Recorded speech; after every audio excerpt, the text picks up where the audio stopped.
Good morning. श्रीनंदी विश्वविद्यालय द्वारा संचालित ऑनलाइन क्लासेस में आपका स्वागत है। आज हम कक्षा 11वीं का विषय रसायन अध्याय 6 रासायनिक ऊष्मागतिकी पढ़ रहे हैं। तो रासायनिक ऊष्मागतिकी में हमने कुछ टिप्पणियां पढ़ी थी।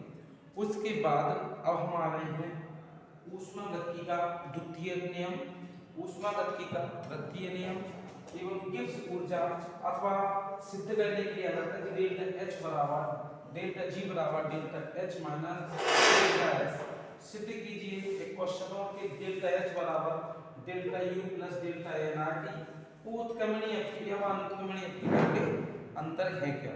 तो सबसे पहले अपन ऊष्मागतिकी के द्वितीयक नियम पर जाएंगे और इसका एक जो कथन है इस कथन की पुष्टि करेंगे कि कथन होते क्या है।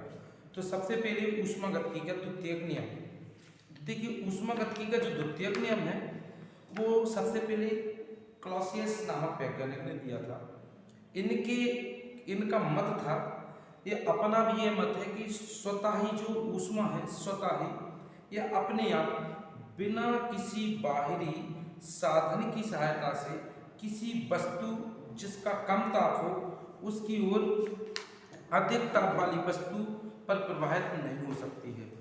मतलब स्वतः ऊष्मा अपने आप बिना बाहरी साधन की सहायता से किसी वस्तु जो कम तापमान पर है उससे अधिक वस्तु वाली एक वस्तु पर कभी भी प्रवाहित नहीं हो सकती है। जबकि प्लांक ने इसके लिए दूसरा पॉइंट दिया था, दूसरा कथन दिया था। प्लांक ने कहा था कि किसी भी कुंड से अवशोषित ऊष्मा तुल्य ऊष्मा के कार्य में परिवर्तित करने वाले चक्रीय मशीन का निर्माण असंभव है। अपन सीधी सी भाषा में बोल सकते हैं कि यदि ऐसी कोई भी मशीन नहीं है जो किसी ठंडी सतह से जो ऊष्मा लेकर के गर्म सतह की ओर दे सके। इस प्रथम कथन की पुष्टि के आधार पर अपन बोल सकते हैं कि बिना किसी बाहरी कार्य के ऊष्मा स्वतः ही ठंडे पिंड से गर्म पिंड की ओर प्रभावित नहीं हो सकती। यही ऊष्मागतिकी का तृतीयक नियम है। सिंपल सी भाषा ही हो गई है कि कोई भी बिना किसी बाहरी कार्य के, ऐसा कोई भी मशीन नहीं बनी है ऐसा बिना किसी कार्य के भी स्वतः ही कोई भी पिंड है जो ठंडा है उस ठंडे पिंड से भी ऊष्मा किसी भी गर्म पिंड की ओर प्रभावित हो सके। यही ऊष्मागतिकी का द्वितीयक नियम है। अपन चलते हैं ऊष्मागतिकी के तृतीयक नियम पर कि ऊष्मागतिकी का तृतीयक नियम क्या है। तो देखिए सबसे पहले ऊष्मागतिकी का तृतीयक नियम डब्ल्यू नर्स्ट नामक वैज्ञानिक ने दिया था। इन्होंने कहा था कि विशुद्ध क्रिस्टलीय पदार्थ परम शून्य ताप पर जो एंट्रोपी रखते हैं ऐसी एंट्रोपी से किस प्रकार संबंध है। तो सबसे पहले परम शून्य ताप पर जो भी क्रिस्टलीय पदार्थ है, विशुद्ध पदार्थ हैं, उनकी जो एंट्रोपी होती है वो बिल्कुल शून्य होती है। मतलब परम शून्य ताप पर विशुद्ध या पूर्ण क्रिस्टलीय पदार्थों की जो एंट्रोपी होती है वो शून्य होती है। लेकिन लेविस एवं रेंडल नामक वैज्ञानिक बाद में परिभाषा में थोड़ा सा सुधार करके बताया था कि प्रत्येक पदार्थ की जो एंट्रोपी होती है वो धनात्मक होती है, परंतु परम शून्य ताप पर इसका मान शून्य हो सकता है और शुद्ध और पूर्ण क्रिस्टलीय पदार्थों में इसका जो मान है वो शून्य होता है। ये ऊष्मागतिकी का तृतीयक नियम है। मतलब ऊष्मागतिकी का तृतीयक नियम अपन सीधी सी भाषा में बोल सकते हैं कि परम शून्य ताप पर जो क्रिस्टलीय पदार्थ होते हैं उनकी एंट्रोपी का मान शून्य होता है। अब इसके बाद आते हैं अपन गिब्स ऊर्जा क्या है। एक गिब्स ऊर्जा किसे कहते हैं, इसके आधार पर डेल्टा जी तथा डेल्टा जी और delta H minus D delta S को सिद्ध कीजिए। तो ऊष्मागतिकी के नियमों के बाद जो गिब्स ऊर्जा का नियम है तो ये गिब्स नामक वैज्ञानिक ने दिया था जिनका नाम था जे विलार्ड गिब्स। इनके आधार पर उन्होंने कहा था कि किसी भी निकाय से प्राप्त ऊर्जा की वह मात्रा जो उपयोगी कार्य में लगाई जा सके, किसी भी निकाय से प्राप्त हो जाए ऐसी ऊर्जा जो व्यर्थ जा रही है उस ऊर्जा को हम उपयोगी कार्य में लगा लें तो इस ऊर्जा को हम मुक्त ऊर्जा कहते हैं। मुक्त ऊर्जा को जो गिब्स नामक वैज्ञानिक थे तो इन्होंने अपने जो सिंबल दिया था वो जी दिया था, इसलिए इसे हम जी के द्वारा प्रदर्शित करते हैं। यानी कि गिब्स ऊर्जा किसे कहते हैं? किसी भी निकाय से प्राप्त अधिकतम ऊर्जा जिसको किसी उपयोगी कार्य में परिवर्तित किया जा सके उसको हम गिब्स ऊर्जा या प्राप्तम ऊर्जा कहते हैं। यानी कि किसी भी निकाय से प्राप्त ऊर्जा की वह मात्रा जो उपयोगी कार्य में लगाई जा सके गिब्स ऊर्जा कहलाती है।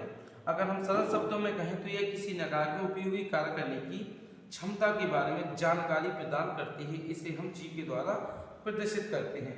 तो जी बराबर अपन लिखते हैं कि जी बराबर होता है जी बराबर H minus T S. T परमताप है, यहाँ पर एस एंट्रोपी है, एच एंथैल्पी और जी गिब्स ऊर्जा का संकेत। तो इसके आधार पर हमें delta G minus delta H delta T S सिद्ध करना। तो ये भी के लिए साफ करते हैं। इसके लिए हम सिद्ध करते हैं तो अगर प्रथम ऊर्जा के लिए अपन ऊर्जा परिवर्तन के बारे में बात करें तो डेल्टा जी वन बराबर अपन सीधा जी1 बराबर H minus T S one, क्योंकि इसके ताप पर कोई अभिक्रिया हो रही तो इसको समीकरण नंबर 1 दे देंगे। तो ऊर्जा परिवर्तन अगर सेकंड है तो H2 माइनस टी H2 समीकरण 2। समीकरण 2 में से एक को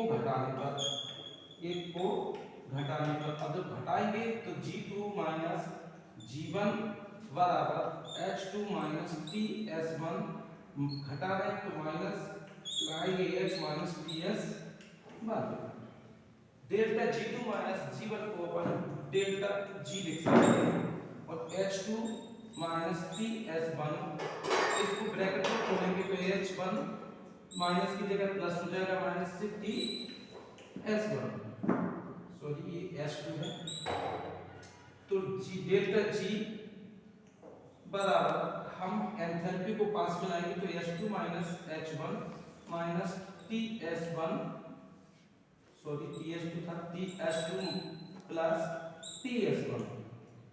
डेल्टा G बराबर डेल्टा H2 माइनस H1 को लिख सकते हैं डेल्टा H, इसमें से माइनस कॉमन लिया और T कॉमन लिया तो T लेने पर ये बचेगा H2 माइनस S1। तो डेल्टा G बराबर आपका delta H minus T delta S, यही हमें सिद्ध करना था। तो आपकी जो गिब्स ऊर्जा है इस गिब्स ऊर्जा का व्यंजक इस तरीके से प्राप्त हो गया कि गिब्स ऊर्जा किसे कहते हैं?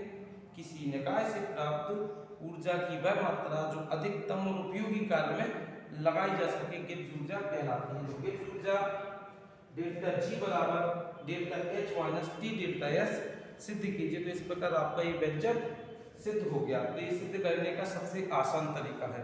फिर इसके बाद अपन ने पॉइंट बोला था कि ये उत्क्रमणीय अपक्रिया और अनुत्क्रमणीय अपक्रिया में अंतर दीजिए। तो उत्क्रमणीय अपक्रिया और अनुत्क्रमणीय अपक्रियाओं में पहले अंतर पढ़ते फिर अपन अगला व्यंजक सिद्ध करेंगे। तो देखो उत्क्रमणीय अपक्रिया वे प्रक्रम जो अत्यंत मंद गति से संपन्न होते हैं उनको अपन क्या बोलते हैं? उत्क्रमणीय अपक्रियाएं, उत्क्रमणीय प्रक्रम कहते हैं। जबकि अनुत्क्रमणीय प्रक्रम किन्हें कहते हैं?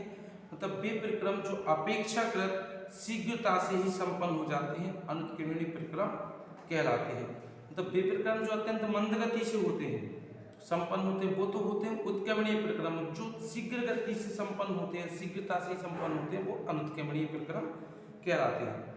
ये जो उत्क्रमणीय प्रक्रम होते हैं ये अनेक पदों में संपन्न होने की संभावना रखते हैं। तो मतलब अपन सीधा बोल सकते हैं कि उत्क्रमणीय प्रक्रम में अपक्रियाएं जो होती हैं अपक्रिया को एक एक से अनेक पदों में संपन्न होती हैं। जबकि जो अनुत्क्रमणीय प्रक्रम होते हैं वो हमेशा एक ही पदों में संपन्न होने की संभावना रखते हैं। तो हम बोलते हैं कि ये एक ही पद में संपन्न होते हैं। जबकि जो उत्क्रमणीय प्रक्रम जो अपक्रिया होती हैं, जो उत्क्रमणीय अपक्रिया वो सदैव साम्य की अवस्था में रहती है। यानी कि हमें उत्क्रमणीय अपक्रिया का उन्हें चिन्ह दर्शाना पड़ता है। जो उत्क्रमणीय अपक्रिया के चिन्ह के लिए दो अर्ध चिन्हों का प्रयोग करते हैं इस प्रकार।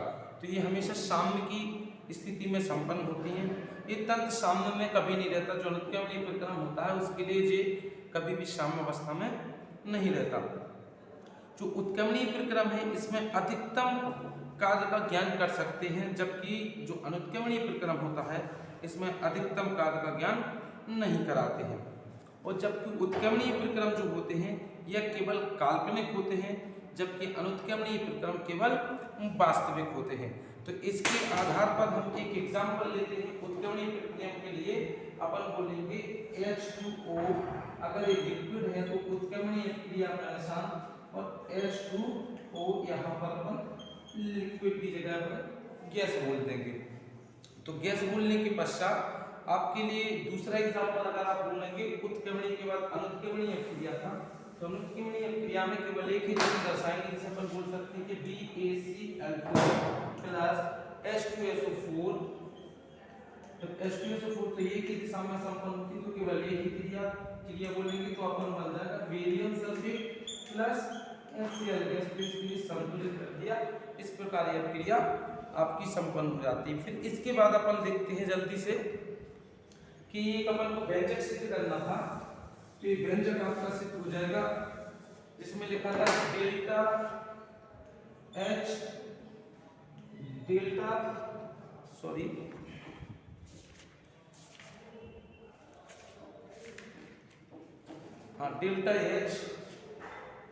H बराबर delta U plus delta nRT।